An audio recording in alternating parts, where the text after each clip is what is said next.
Welcome back, fellow Blue Noses, to the free Blue Boys podcast. Thank you to all our viewers and listeners for joining us again. But of course, if you are new to the channel, please subscribe, like if you enjoyed today's video, and hit the bell notification button so you never miss a new upload from the free Blue Boys podcast. While you're at it, drop us a follow on our social media platforms, links to which are on the screen for now and down in the description below. Gentlemen, how are we this evening? Well, it's we were just saying on the way up, weren't we, Dad, that I think the first episode or even the pilots that we did for this channel, the weather was exactly like this. It was, wasn't it? Just a few months later in the June, wasn't it? So we've come full circle now, more or less. We have. So suffice to say, very, very warm in here. Although it'll probably be much warmer when we do the preview for obviously next season in a few months' time. But yeah, other than that, I think it's generally a good feeling in terms of, you know, towards the end of the season and the fact that we're not really playing for anything. We're going to be in this league next season. So it's just good that we've picked up a good bit of form. Obviously, beating Bristol City on the weekend 2-1, which was nice. Obviously, we're going to the last game against Pompey. Shame we're not going, actually. It was one that I definitely wanted to do. But same. If your loyalty's not that high, which ours will be higher next season, you're never going to get a ticket for that. But I will expect to see all you Blue Noses with some great fancy dress at Fratton Park. And there was someone in a banana costume for the Bristol City game. There was, wasn't there? Yeah. Brilliant. So that's an early indication of what we're going to get at Fratton Park. So, yeah, good stuff. Yeah, it's funny enough. It was a similar day, wasn't it, in terms of, you know, weather and everybody out in the it was a great day. sleeves, Yeah, like, you know, really enjoyed it.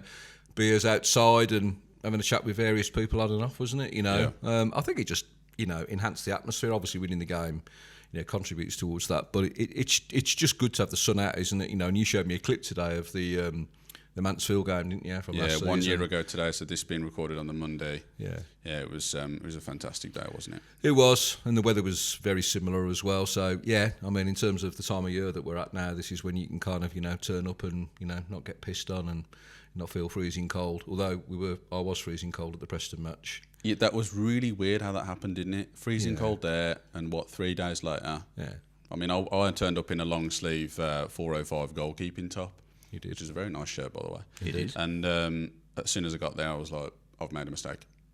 Yeah, I could have told you that, but I thought you'll learn from it. Yeah, not good. So, but yeah, generally it's a good feeling, is it, at the minute? Just like I say, we've hit a bit of decent form. The sun's out, like you say, Dad. So yeah, it's good stuff. Yeah, and I think most Blues fans feel a lot of the same way, although our general opinion of obviously Chris Davis, the way that we performed this season, and the way that we've played throughout most of the season, it generally has been not as consistent as we would have wanted it to be, and all the talk of level of expectation versus reality as well as set out by Knighthead as well. It's something we'll talk about in coming videos as well, but in terms of what recent results we've seen, we're unbeaten in 4 now, we've picked up 3 wins as well. We're playing better. I think we've all agreed that the missing link in it has been August Priska. He's been pivotal up front, knocking the ball down for the wide men or for Stansfield. I think it's added another dimension to Stansfield's game as well. It's made him function better as a player, I think. And finally, he's finally getting a bit of comeuppance for all that hard work he puts in as well. And it's good to see, and I think it's helped him as well. Obviously, we've been more direct with the wide men as well. Obviously, Dimmy started against Bristol City because obviously the laws that are put in place for the head injury, concussion. So Osman not in the squad on Saturday. And I thought even Dimmy had a decent game, to be fair. I don't think anybody had a bad game. And Dimmy's not been in the greatest of form recently. So it was good to see that he got a bit of confidence, a bit of a stride about him as well. And obviously he set up the first goal, crossing for Phil Neumann's goal. Very well taken goal, and of course he was all of our man of the match choices as well. Yeah. It felt more cohesive and more of a complete performance from the team as well. I mean, Bristol City unfortunately were nothing special on the day, and they've been struggling a little bit lately as well, although they've seemed to have done a little bit better under Roy Hodgson, but that's what experienced manager gives you. It gives you more stability, and I think they just wanted that going into the end of the season. But overall, it was a good day, wasn't it? And we all really enjoyed it. No, it was, absolutely. You mentioned there, Dan, about August Prisk, and we've said it off camera as well, haven't we, Dad, that, you know, he has been the missing link in terms of trying to play a different way and a different style.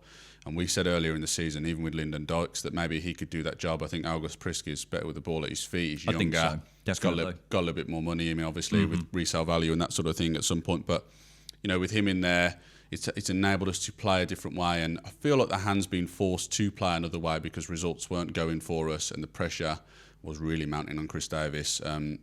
And, you know, not to say, you know, we know it all and the fans know it all, but you just do something different to something that hasn't been working, you can expect a different result, and that's exactly what's happened. Yeah, we've said it for a long time, haven't we, really, you know, and that's what, and our concern centres around whether that's going to be something semi-permanent or permanent, or whether we're going to revert. We're going to buy a bunch of players in the summer that are going to revert back to the tick-attacker, pass it around the back stuff, and we're back to square one. So who knows? Who knows if that's going to work out? One thing I noticed, looking at kind of, because we're nearly at season's end, obviously, you look back at stats and stuff, the most glaring stat for me is the one where you look at the home and away tables. Unbelievable. We are only at the moment, right, in terms of number of points, and I know Southampton have got a home game tomorrow against Ipswich, but at the moment we are third best in the division. Only Coventry and Ipswich are above us. Yep, losing three, drawing 8, and winning the rest. It's unbelievable, isn't it? Yeah, and yet only Oxford and Sheffield Wednesday are worse than us away. Yep. I mean, the psychological difference between those two environments and why we can't bridge it is basically the conundrum of the season. Yeah, I mean, that's definitely something to talk about, isn't it? And, I thought about this a little bit earlier. I think we might have seen the same statistic there, Dad. And it's amazing, isn't it? Because it's like, how can you be so good at home and, more to the point, so consistent and so consistently shit away from home? Yeah. That is mind-boggling. But for me, I think it comes down to probably a few things off the top of my head, which I've always thought throughout the season, game after game, whoever we play away, it reminds me a lot when we lost against QPR. It was a bad one where we should have, we didn't even deserve a point there. Watford away was obviously a bad one. I could be here all day talking about the bad ones, but what we've lacked a lot of in those games is we've got no plan B. We're very easy to figure out. There's a reason that when we've played teams away from home this season is that the opposition haven't had to do a lot to beat us. No. That says more about us than it does about them. It does. And to obviously complement that, what I'm seeing is we lack physicality.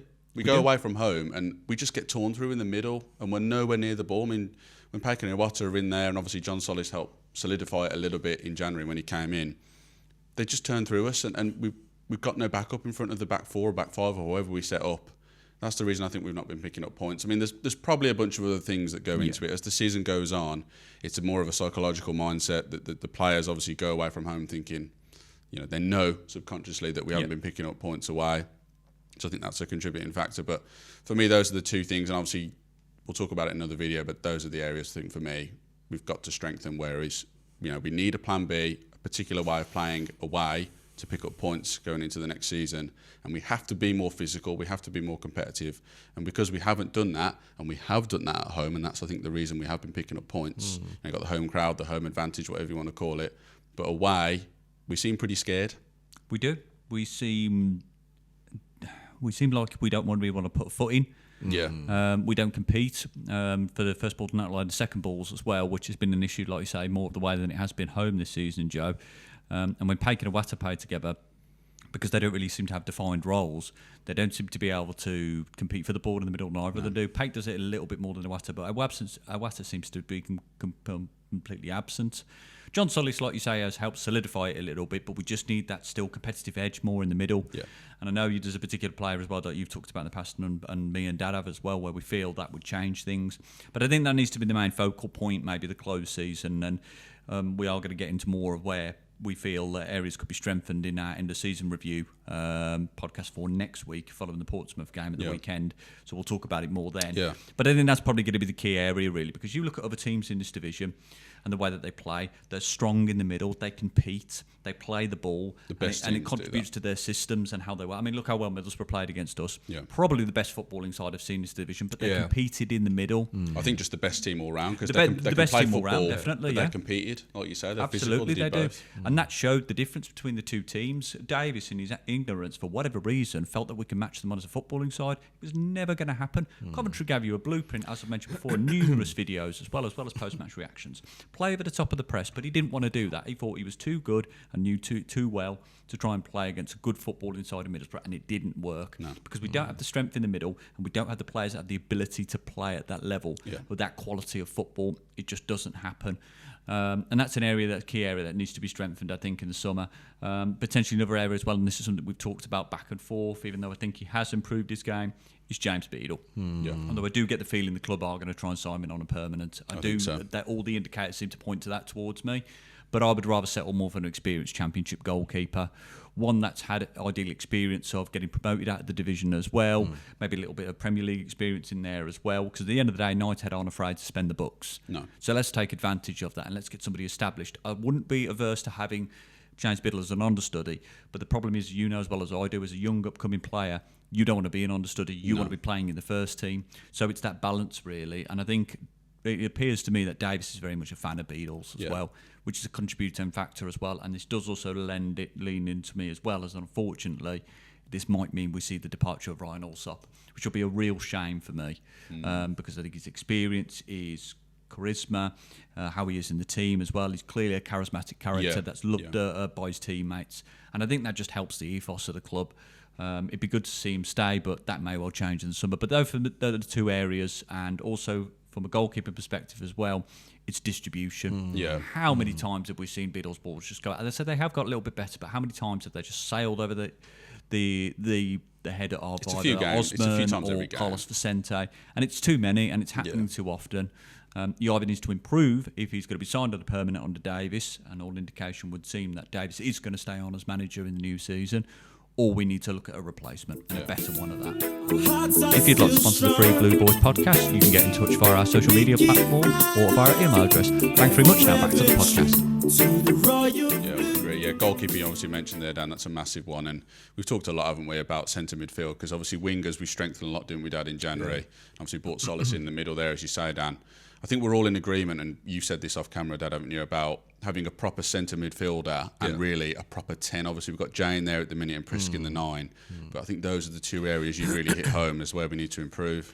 Yeah, I think so. I mean, I've got a bit of a mindset that Jay might be morphing, transitioning into that kind of player. I think somebody made a comparison recently about him, starting to play a bit more like Jack Redoni at Cov. Which he's picking up. It was a great through ball on Saturday for Priska to go through and hit the post. Really good. So and he's capable of that. I mean, I would question his first touch at times. We've said a few times this season that it's bounced off him rather than sticking with him.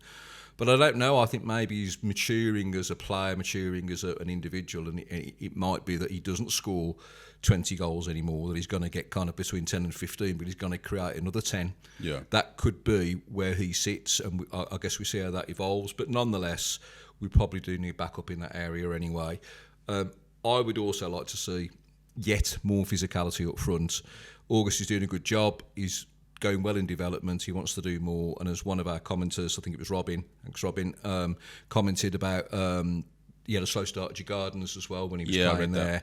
Yeah. And he eventually, kind of the second season, he kicked in, and I think that'll probably be the case here as well.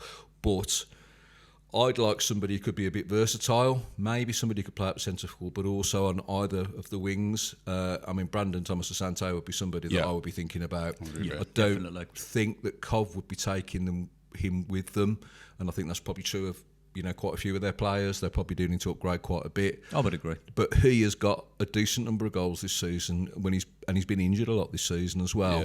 And you play him in the right system with the right people around him, and I think he's the kind of player that is so flexible that we could include him in the team any of those three front positions, and he'd do a job. Yeah, I would agree. Yeah, Santo's got to be up there, and I think, like you say, just somebody that has the two things, and it's a bit of a dream, centre forward, really, isn't it? With pace and power, you can obviously knows where the net is as well. And we've never quite had, somebody who's got all two or three of those things.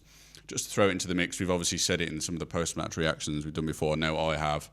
And there's a bit of a split opinion on it because maybe of the sentimental part of it, and obviously he was with the club for all of his life until he left and went to France.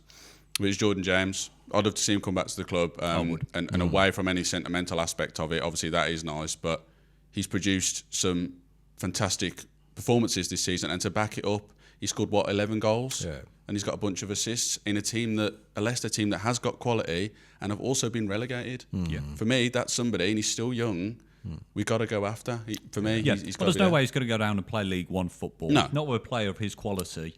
And indeed his inexperience at this point, you've got to look at who he's played for in what division. And he's a very sought-after player, and he will be competed for. But at the end of the day, this is a two-way relationship. It might be the case that he doesn't want to return to Blues. He may have other teams in his sights, maybe. You may even have some Premier League clubs that are potentially interested in bringing him through. Because he's very much at that stage now where he is starting to tilt towards that, because he's shown his worth in the Championship, and it'd be very easy for him to develop into the Premier League, I think, with the right team, the right exposure in that division.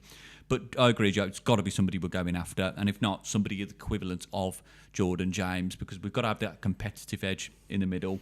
We've got to have somebody who's able to play the ball out, feed the forward line. But I do agree, we need to have somebody else up front who's the big, powerful centre forward that's going to create opportunities, because once you take August Prisker out of the team, who else have we got that can do that? We've got nobody. Yeah, that's the Certainly not in Marvin Dutch or Kyogo's case. No. I mean, whether they'll be there in the summer, after the summer, is questionable. Yeah. I think it's almost a certainty that Kyogo's not going to be remaining at the club. Yeah, no. And very much in Marvin Dutch's case, it's a PR perspective for the club. And how they want to deal with that internally.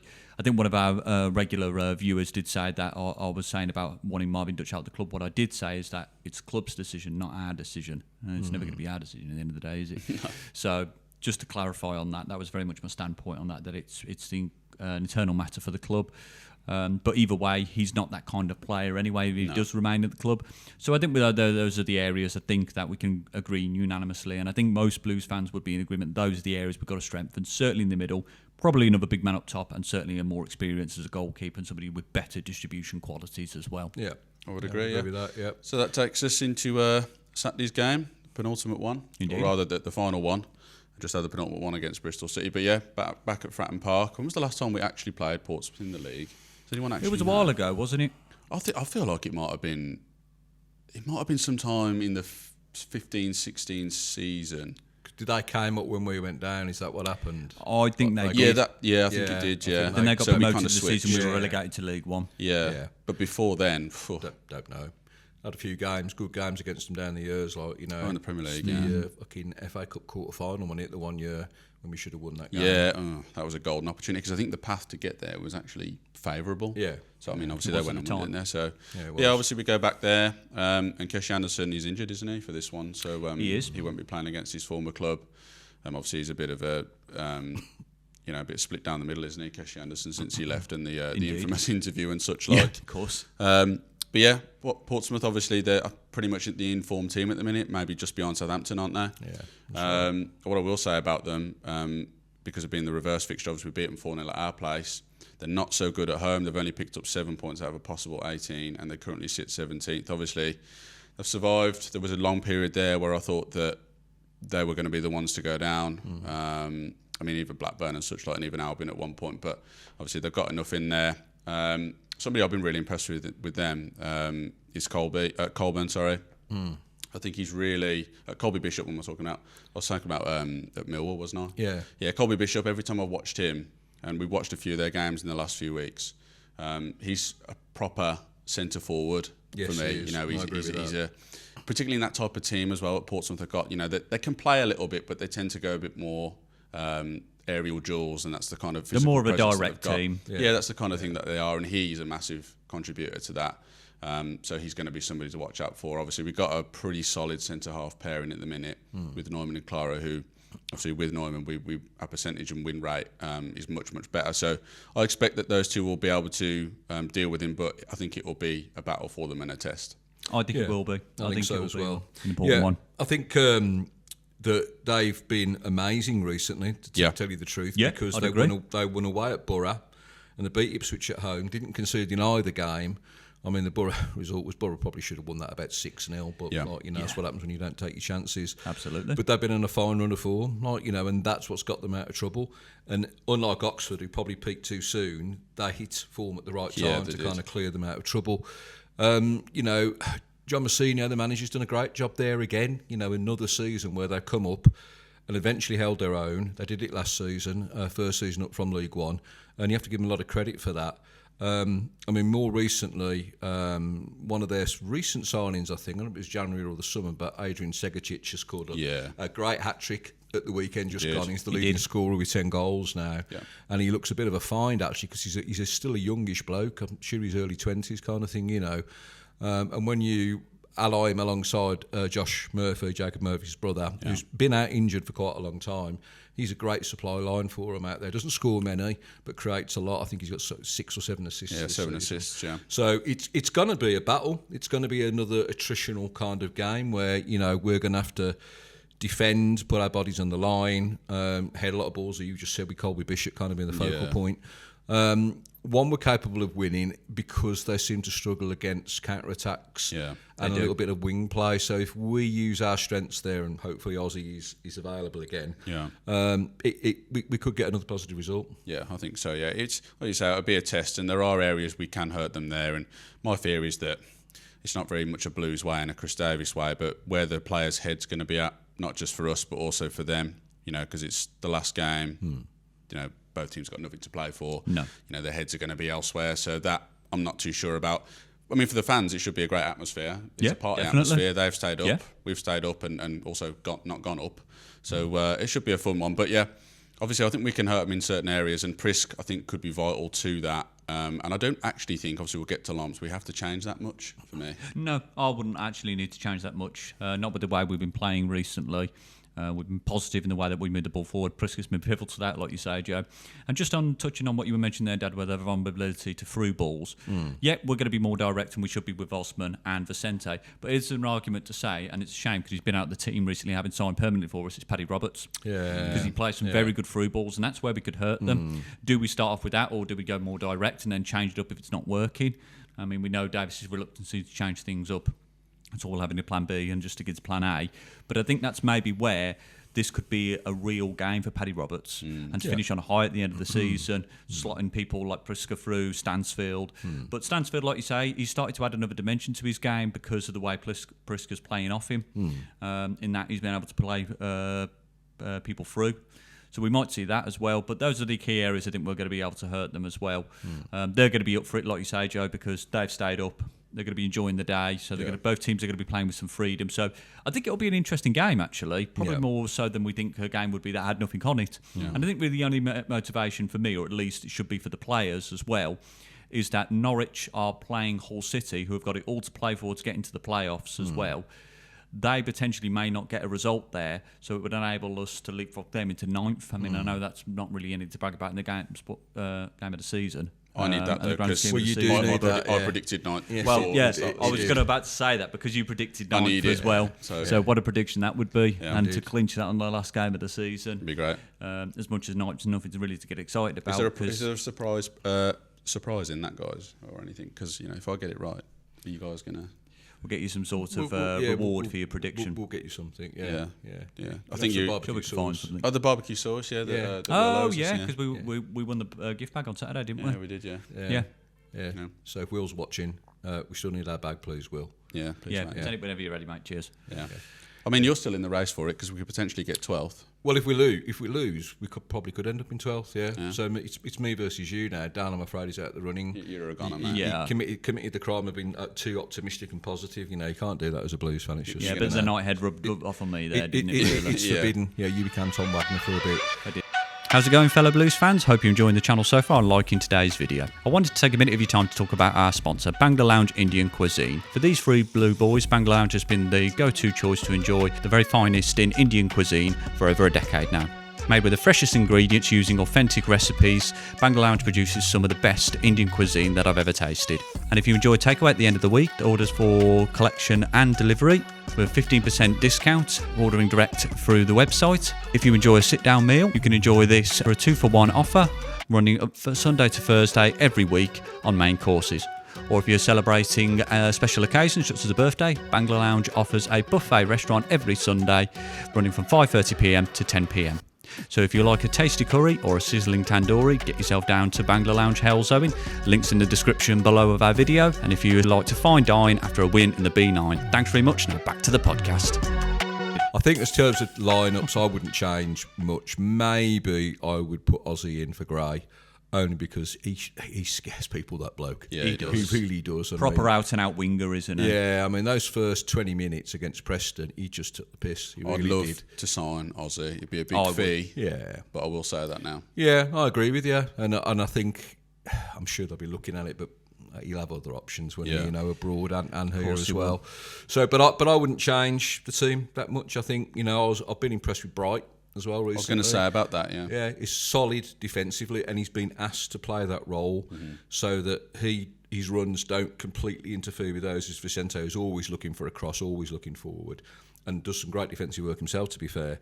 But I think Boz has been, he's clicked back into play. So maybe it was a question of finding what the right way of playing for him has been. Yeah. And I think that's probably true of quite a few others actually as well. But yeah, other than that, I think it'd be good to go. And I don't know, I could probably see us getting a draw there. Probably 1-1, something like that. Goal scorer? I'm going to go with August. He's going to get it. This is his game. Yeah, he's going to score. Be absolutely fantastic limbs if Diving he's to header score. at the far if he's in post. front of the away end. Be fantastic. Won't it, Dan? Prediction? I'm going to go a slightly more positive, despite Portsmouth's very good run of form recently, although they do have their vulnerability at home. It's probably a little bit too optimistic, that one. Yeah. I feel I'll get my face for that one, I think. Yeah. I'm going to go at 2-1 Blues. Very nice. And I'm going to go for the goal scorers as Carlos Vicente and August Prisca. Very nice. Grabbing his first league goal of the season and be at the last game of the season. If Vicente scores, then that'll be his 4th. Yeah. Yeah, he's hit a good run of form recently. Well, both wingers have, really, both him and Osman. There've been some great acquisitions. And like you say on Osman, Dad, he will have a lot of other options on the table, but I'd love to sign him on a permanent. He'd be a fantastic player to carry into next season. Agreed. I'd go also 1-2 Blues. I think we'll probably just edge it, and the only reason I'm thinking that is just their home form isn't that great. Goal scorers, I think I'm going to go with Chris Clara and Jay Stansfield for his 12th of the season, something like that. Yeah. So assuming Clara gets one from a set piece.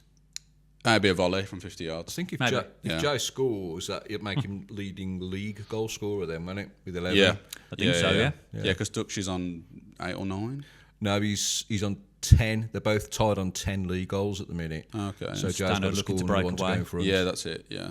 Okay. Well, fairly positive results that we've predicted there. Indeed. But it should just be a good day, shouldn't it? Like, obviously, one of them we'd love to go to, but hopefully the weather's similar to what it is today and will be this week for you guys that are watching.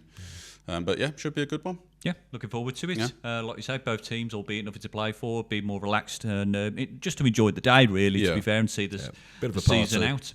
Definitely. Yep. Gentlemen, as always, thank you for your contributions. Most enjoyable. Pleasure, sir. Good and we only have one to go now of these weekly podcasts, so something to look forward to next week. And then it's the downtime of the close season before we come back for the pre-season. But, of course, we'll be back next week with our review of the season, where we'll review it in sort of moments and most pivotal moments of the season, obviously following our post-match reaction of this Saturday's game against Portsmouth. Indeed.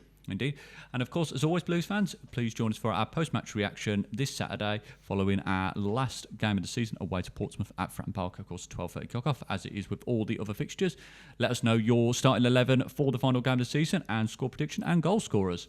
Of course, if you are new to the channel, please subscribe, like if you enjoyed today's video, and hit the bell notification button so you never miss a new upload from the Free Blue Boys podcast. While you're at it, drop us a follow on our social media platforms, links to which are on the screen for now and down in the description below. But until next time, fellow Blue Noses, stay true to the Royal Blue and keep right on. Keep right on.